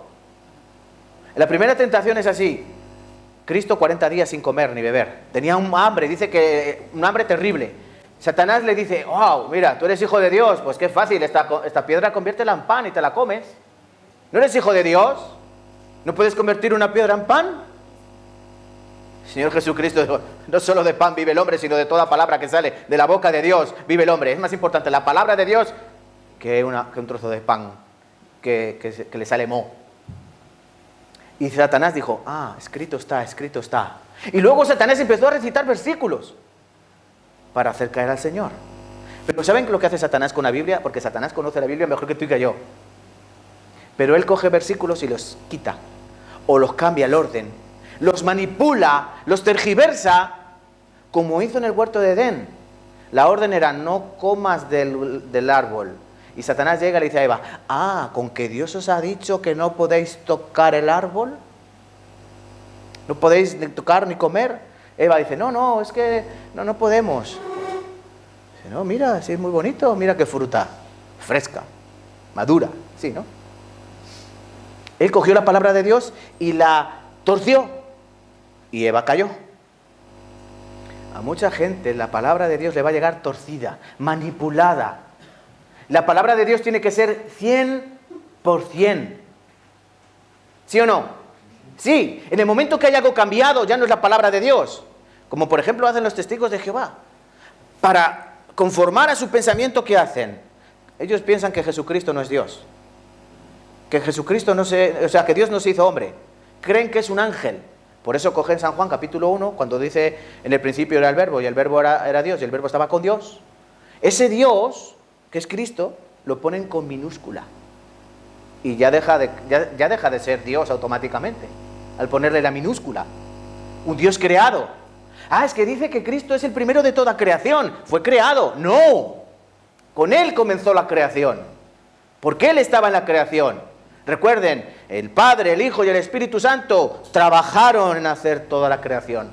Por eso dice Génesis 1:1, en el principio, Elohim, esa palabra es plural, como dioses, hizo los cielos y la tierra, hizo, singular, así. Algunos dicen que hay muchas sectas, ¿no? Alguien a veces dice, no, donde tú estás eso es una secta. Sí. No somos secta porque no predicamos nuestra propia palabra, predicamos única y exclusivamente la palabra de Dios. En cambio hay sectas que manipulan a los cristianos y utilizan sus necesidades. ¿Sabe qué pasa con los cristianos? Que mayormente son pobres, inmigrantes, desamparados, que necesitan muchas cosas. ¿Y qué hacen? Hay lobos, como dice la propia palabra, lobos disfrazados con piel de cordero. ¿Y qué hacen? Les engañan. Que no nos engañen, que no nos den gato por liebre. Es una advertencia. Segunda de Corintios 11:4.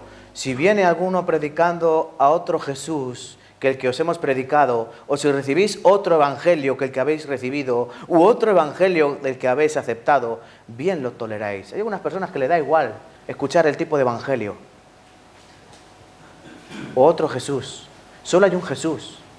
El que salva perfectamente. Solo hay un Jesús, el que murió en la cruz. Y solo hay un mediador entre Dios y los hombres, Jesucristo hombre. Yo siempre con mi familia tenía esta pelea. Ellos creen mucho en María. Pero yo, como me cambié la chaqueta, según ellos, yo les digo, pero es que María no murió por mí. Sí, María fue una gran mujer, pero María no murió por mí. El que murió por mí en la cruz fue Cristo. Porque Él es el mediador. Él es el hombre que vino en mi lugar a morir en mi posición. Entonces hay que creer en esto. Rumores de guerras, lo estamos viendo cada día. Hamas, Israel, Rusia, Ucrania, por todo el mundo hay rumores de guerra. Corea del Norte con Corea del Sur, que te tiro un misil, que no te lo tiro, así, ¿no? Por todo el mundo. Por todo el mundo hay revolución, por todo el mundo hay conflictos. Apocalipsis 9, 15 al 16 dice, Una cosa muy terrible. Dice que fueron desatados los 4 ángeles que estaban preparados para la hora, día, mes y año a fin de matar a la tercera parte de los hombres. El número de los ejércitos de los jinetes era 200 millones, yo oí su número. Llegará el día dentro de poco en que todas las naciones, todos los ejércitos se reunirán contra Israel para atacar. Pero dice que Dios ya ha preparado. Aquí dice la hora. ¿Están conmigo? La hora, día, mes y año, a fin de matar a la tercera parte de los hombres. La tercera parte somos alrededor de 8.000 millones de personas. La tercera parte son alrededor de 2.700 millones de personas. Morirán en una hora. ¿Cómo puede ser eso? Que casi 3.000 millones de personas mueran en una hora. Solo se me ocurre una manera. Una guerra termonuclear. Los misiles ya están preparados. Miren, solo hace falta un loco. Y locos tenemos para vender. En la Segunda Guerra Mundial había varios locos. Estaba Hitler, Mussolini, también estaba por ahí Stalin, algunos, había mucho loco. Pero solo Hitler, un hombre, lió una guerra mundial. Ahora hay demasiados locos. Maduro, tenemos a Putin, en Corea del Norte a Kim Jong-un, ese está, pero para analizarlo, ¿no? Tenemos muchos todo lleno de terroristas, Trump, ese no está loco, no, ese está en otro planeta. Zacarías 14:12. Esta será la plaga. Algún día van a venir aquí a apresarme la policía. Esta será la plaga con que herirá Jehová a todos los pueblos que pelearon contra Jerusalén. La carne de ellos se corromperá estando ellos sobre sus pies. Se consumirán en las cuencas sus ojos y la lengua se deshará en su boca.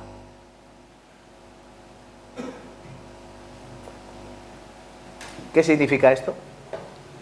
¿Cómo puedes? Dice, este va a ser la plaga, ¿no? El castigo con el que Dios herirá a los pueblos que pelearon contra Jerusalén. 200 millones de ejércitos, 200 millones de soldados. Dice, la carne de ellos se corromperá estando ellos sobre sus pies. O sea, ellos están así de pie, dice que su carne se va a corromper. Se consumirá las cuencas, en las cuencas los ojos se consumirán. Y la lengua se pegará a su paladar. ¡Pum! Ahí tienes. ¿Eso por qué se llama una bomba atómica? Bomba atómica. Nosotros estamos compuestos por átomos, muy chiquititos, ¿no? Lo máximo que se puede dividir algo, las cosas, los elementos, en átomos. Dicen que la bomba atómica explota antes de tocar el suelo.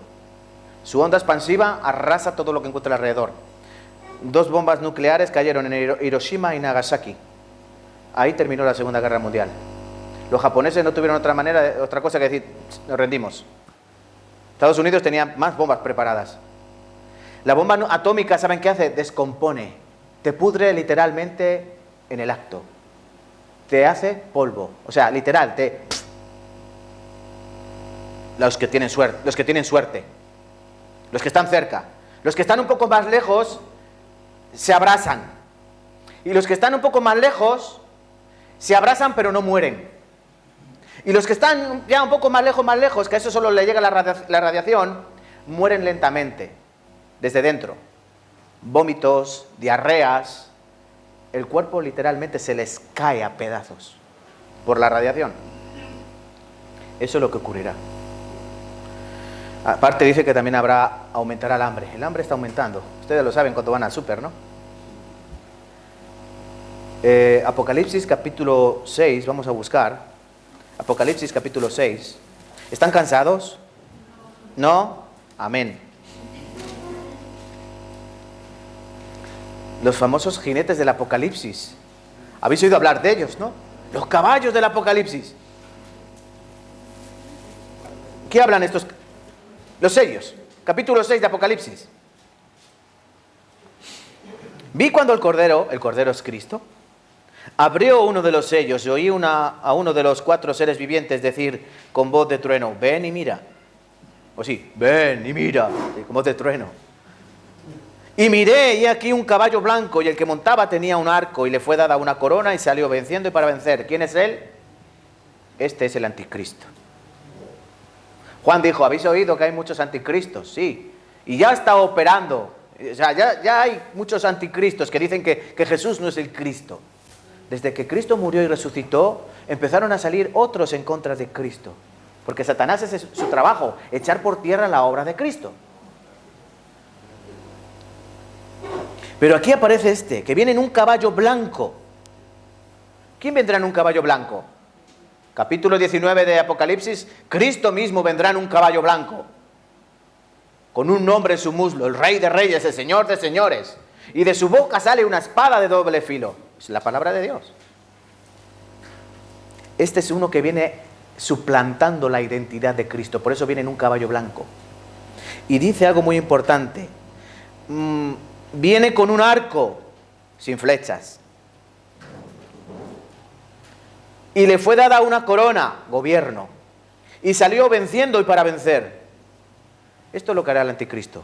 Vendrá con paz, con una falsa paz. Con arcos sin flechas. Vendrá a gobernar porque se le dará una corona. Daniel capítulo 9 habla de él. En la profecía de las 70 semanas dice que ese que vendrá en el lugar de Cristo, dice que hará un pacto con muchos. En Apocalipsis capítulo 13, hablando de la bestia, el anticristo, dice que todos los reyes de la tierra le darán el poder al anticristo. Dirán, ¿quién como la bestia? Porque él hará grandes señales, hablará grandes cosas. Parecerá un líder político como el que necesitamos. Este no es un loco como estos los demás. Sánchez es un chulo, ¿a que sí? Sánchez, ¿cómo es? Es un soberbio, es arrogante. ¿Cómo son los políticos que hay por el mundo? A ver cuál es el peor. Pues llegará uno que será el perfecto. ¿Quién como este?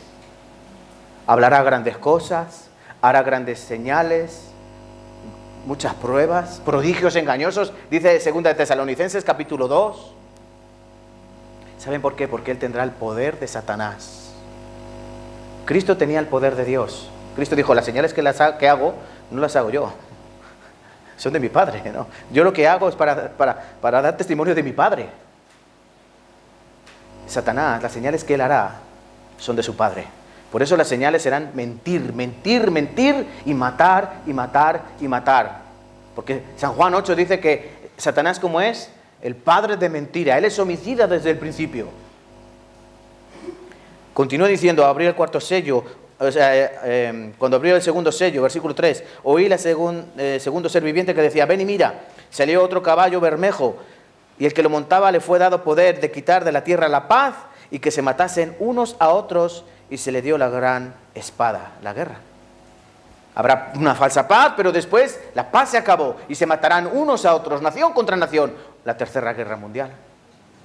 ¿Quieres saber cuándo será la tercera guerra mundial? Cuando venga el anticristo. A Albert Einstein le preguntaron, al famoso científico, Einstein, ¿cómo será la tercera guerra mundial? ¿Tú que eres tan listo? Él dijo, no sé cómo va a ser la tercera guerra mundial, pero yo sé que la cuarta va a ser con piedras y con palos. ¿Han entendido, no? No va a quedar nada. La tercera no sé cómo va a ser, pero la cuarta va a ser con piedras y con palos. Versículo 5, cuando abrió el tercer sello y vi al tercer ser viviente que decía, ven y mira, y miré y aquí un caballo negro, y el que lo montaba tenía una balanza en la mano, una balanza para comprar, ¿no? Oí una vez de medio de ellos, de los 4 seres vivientes, que decía, 2 libras de trigo por 1 denario y 6 libras de cebada por 1 denario. 2 libras, ¿cuánto peso es? ¿Ah? Medio kilo. No, esto de la pesa de antigua romana, ¿eh? Una libra, yo sé que ahora donde usan las libras, una libra es como medio kilo, algo así. Pues es como un cuarto de kilo, era antes. Entonces, 2 libras es medio kilo. Dice, por 1 denario, por el sueldo de un día. 1 kilo de harina, un kilo de trigo, 50 euros. Eso hambre.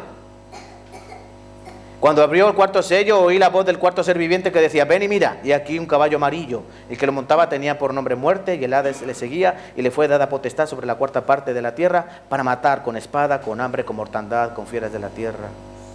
Y podríamos seguir así toda la tarde, pero ya se me acabó el tiempo.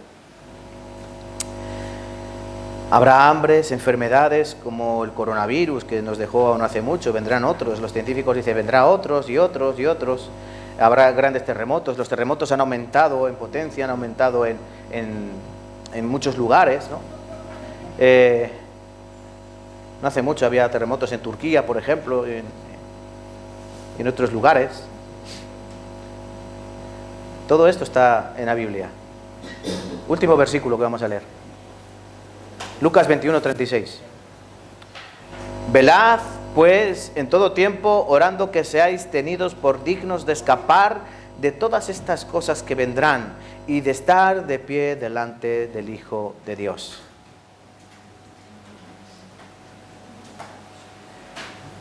¿Quieren que les diga lo que va a pasar en estos próximos años? Y no soy profeta.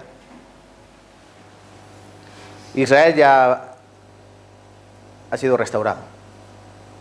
Jesucristo termina Mateo capítulo 24, le digo: de cierto os digo que no pasará esta generación hasta que todo esto acontezca. No pasará esta generación hasta que todo esto acontezca. Jesucristo está hablando de dos generaciones. La generación suya, cuando fue quitada piedra sobre piedra del templo, años 70 después de Cristo. No pasó una generación. ¿Cuándo será la otra generación? Cuando Él venga. Desde que Israel ha vuelto a su tierra, año 1948, se lo van a aprender seguro. No va a pasar una generación, recuerden, una generación bíblica son 70, 80 años, hasta que Jesús vuelva. ¿Cuántos años han pasado? 74, 75, ¿no? Ahora van a hacer 75 años. Falta poco tiempo. Las señales son evidentes, las guerras, los rumores de guerras, el hambre, todo lo estamos viendo, todo va a peor. ¿No ven que no va nada mejor? ¿No se están dando cuenta que no va nada mejor? El problema es que la sociedad está haciendo como esto de la rana, ¿no? Cuando tú quieres asar una rana, dice que no metes el agua hirviendo, no metes a la rana en el agua hirviendo porque salta, sino que metes a la rana en el agua, la rana se queda en el agua, y tú poco a poco vas subiendo la temperatura hasta que la rana se cocina ya solita ahí, porque se va acostumbrando su cuerpo a la temperatura hasta que es demasiado tarde y muere. Bueno, eso es lo que están haciendo ahora con el mundo, con la sociedad. Van subiendo poco a poco la temperatura, guerra, hambre, terremoto, tal, y la gente que dice: no, vamos de vacaciones, vamos a no sé dónde, vamos al centro comercial, no, para aquí, para allá. Y la Biblia advirtió de eso. Cristo advirtió, dice, como en los días de Noé, compraban, vendían, se casaban, se daban en casamiento, dice, hasta el día que vino el diluvio los destruyó a todos. Así será en el día que el Hijo del Hombre vuelva. Unos estarán como comprando, vendiendo, viajando, sin darse cuenta que las señales se están cumpliendo. Aquí dice que tenemos que ser tenidos por dignos de escapar de todas estas cosas. ¿Se podrá escapar de esto? Sí. ¿Cómo?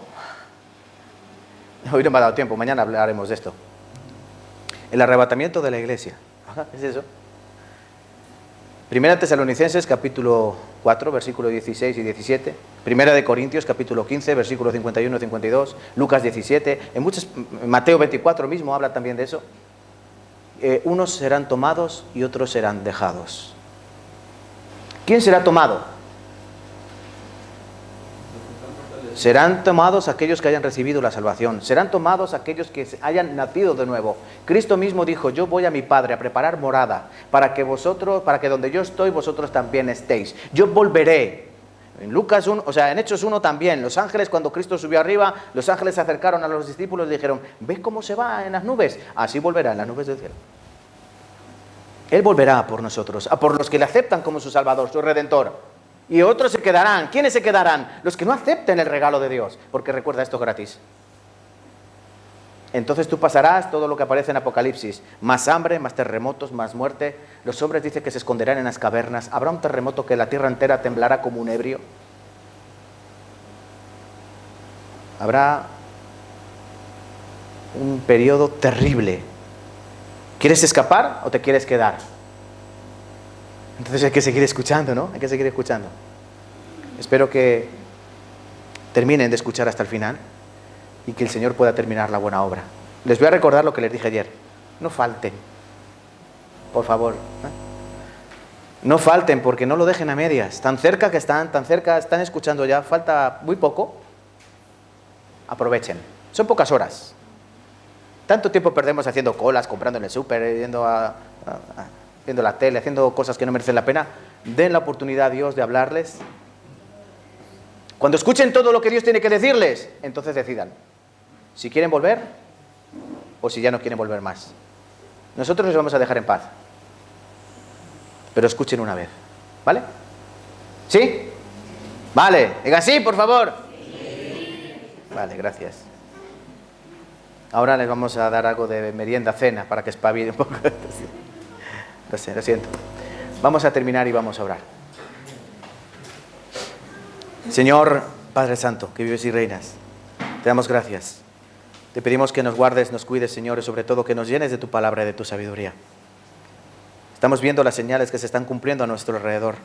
Señor Jesucristo pronto vendrá, como dice tu palabra, con voz de mando, con trompeta de Dios, y descenderá del cielo. Los muertos en Cristo resucitarán primero, y todos nosotros seremos arrebatados con Él en las nubes para estar siempre con el Señor. Esto es una promesa que dejaste a la iglesia. Aquella esposa preciosa que tú salvaste con tu preciosa sangre y la has preparado como una virgen limpia, sin mancha, sin arruga. Y mientras en esta tierra habrá 7 años de sufrimiento, de muerte, de destrucción, en los cielos habrá un gran banquete. Se llevarán a cabo las bodas del Cordero. Aquellos que aceptan a Cristo como su Salvador podrán establecerse allí en ese reino, Señor, para después, cuando Él venga por segunda vez a gobernar las naciones con vara de hierro, nosotros vengamos juntamente con Él, para que Él reine durante 1000 años en esta tierra, para que se cumpla tu palabra bendita, de la cual no pasará ni una coma ni una tilde. Ayúdanos, Señor, en este tiempo para que no fallemos. Ayúdanos en este tiempo, Señor, para que perseveremos en la fe, porque el que persevera hasta el fin, este es el salvo. Ayuda a todas las almas que han venido hoy y tráelas, Señor, mañana, para que sigan escuchando. Le damos gracias por este tiempo precioso en el nombre de Cristo Jesús. Amén.